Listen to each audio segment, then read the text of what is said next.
دیہاتی نے گارے مٹی سے اپنا گھر بنایا۔ گھر میں اس نے چھوٹی سی 7 مسلوں کی مسجد بھی بنائی کیونکہ اس کے 7 بیٹے تھے۔ تعمیر مکمل ہوئی تو اس نے بیٹوں کو بلایا اور کہا کہ میں چاہتا ہوں مسجد کی لپائی جنت کی مٹی سے کروں، تم سب بھائی جاؤ اور جنت کی مٹی تلاش کر کے لاؤ۔ بیٹے پریشان ہو گئے کہ جنت کی مٹی کہاں سے لائیں۔ باپ کا حکم تھا۔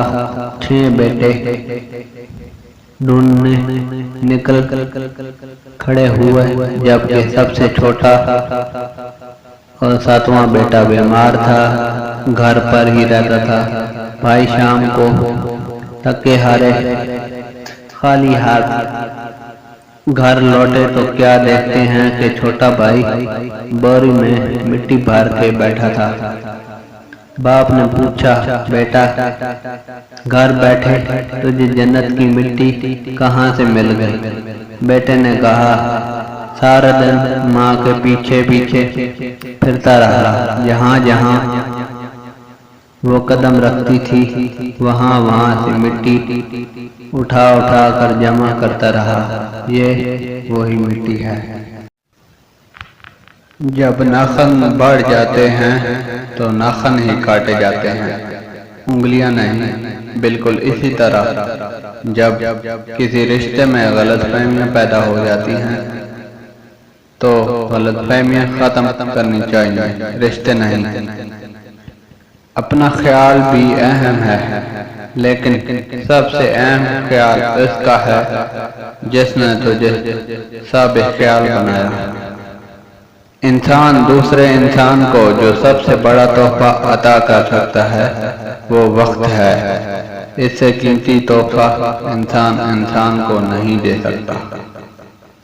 زندگی میں اس سے زیادہ افسوس کا مقام کیا ہوگا جب آپ کے خلوص اور اچھائی کو بھی مطلب سمجھا جائے۔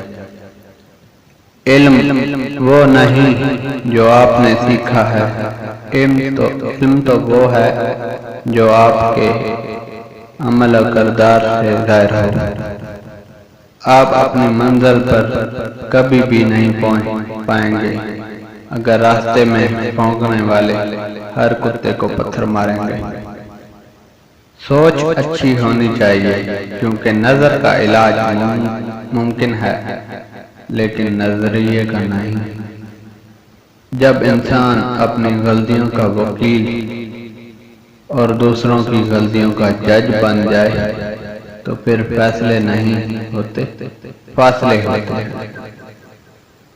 ہر ایک نئی چیز اچھی معلوم ہوتی ہے مگر دوستی پرانی ہو اتنی ہی عمدہ اور مضبوط ہوتی ہے۔ زندگی آسان نہیں ہوتی، اسے آسان بنایا جاتا ہے، کچھ صبر کر کے، کچھ برداشت کر کے اور بہت کچھ نظر انداز کر کے۔ برا وقت وہ شفاء آئینہ ہے جو بہت سارے چہرے واضح کر دیتا ہے، اور اچھا وقت بادلوں کی طرح ہے جو سورج کی تپش کو روک لیتا ہے۔ ایک دفعہ سب گاؤں والوں نے بارش کے لیے اکٹھا دعا کرنے کا منصوبہ بنایا۔ دعا کے دن سب اکٹھے ہوئے تو ایک بچہ چھتری لے کر آیا۔ یہ ہے ایمان۔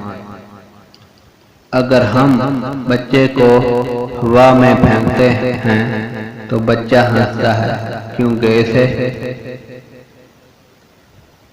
پتہ ہے کہ جس نے اس کو پھینکا ہے وہ اس کو پکڑے گا بھی۔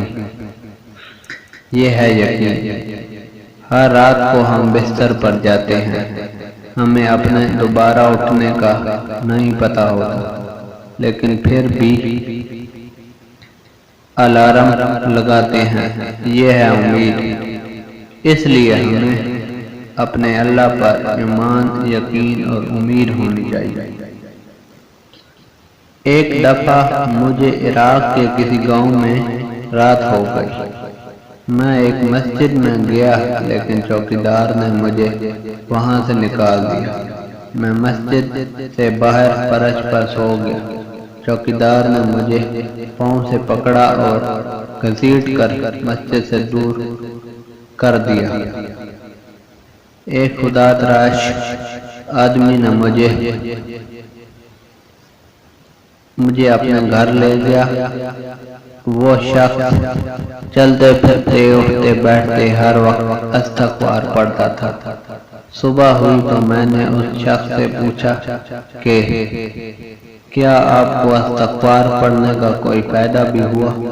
اس نے جواب دیا، جی ہاں، میری ہر دعا قبول ہوئی سوائے اس کے کہ میری ملاقات امام احمد بن حنبل سے ہو جائے۔ میں نے کہا کہ میں ہی احمد بن حنبل ہوں اور تم دیکھو کہ مجھے کیسے گھسیٹ کر تمہارے پاس لایا گیا۔